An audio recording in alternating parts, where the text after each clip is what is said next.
Hey! La sneaker est aujourd'hui omniprésente dans le monde de la mode, du streetwear, etc. Bon, vous l'aurez compris, aujourd'hui, on parle de sneakers. Générique.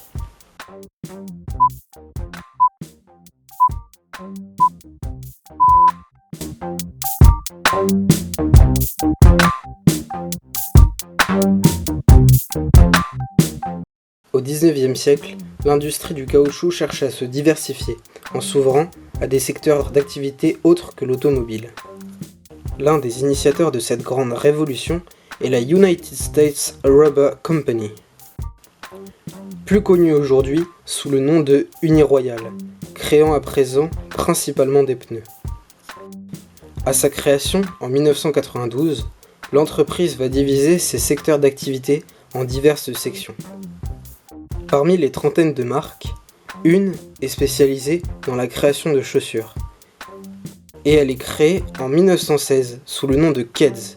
Et elle va connaître un grand succès grâce à ce qui est considéré comme la première chaussure ayant une semelle flexible.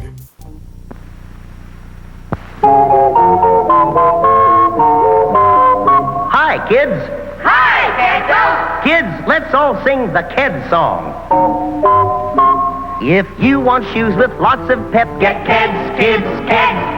Keds commercialise sa première paire en 1917. Elle est vite connue pour être discrète et confortable grâce à sa fameuse semelle en caoutchouc.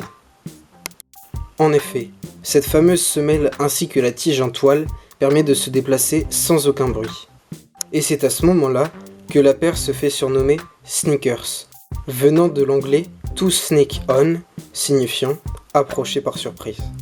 La même année, Converse commercialise la fameuse Chuck Taylor All-Star.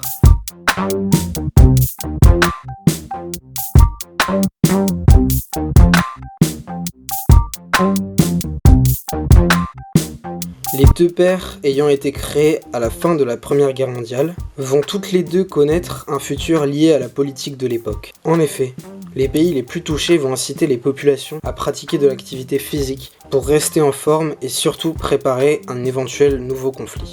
Les fameuses sneakers feront donc l'objet de grandes approbations de la part de partisans de courants fascistes se réunissant pour faire du sport en groupe. L'image de la sneakers fut donc malheureusement sérieusement entachée, d'autant plus que la paire fut adoptée par certains délinquants, criminels ou faisant même pour certains partie de la mafia.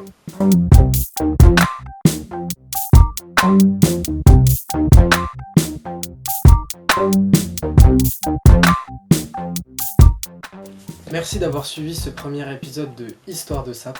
N'hésitez surtout pas à me dire ce que vous en pensez, à vous abonner et pourquoi pas mettre un like à cette vidéo.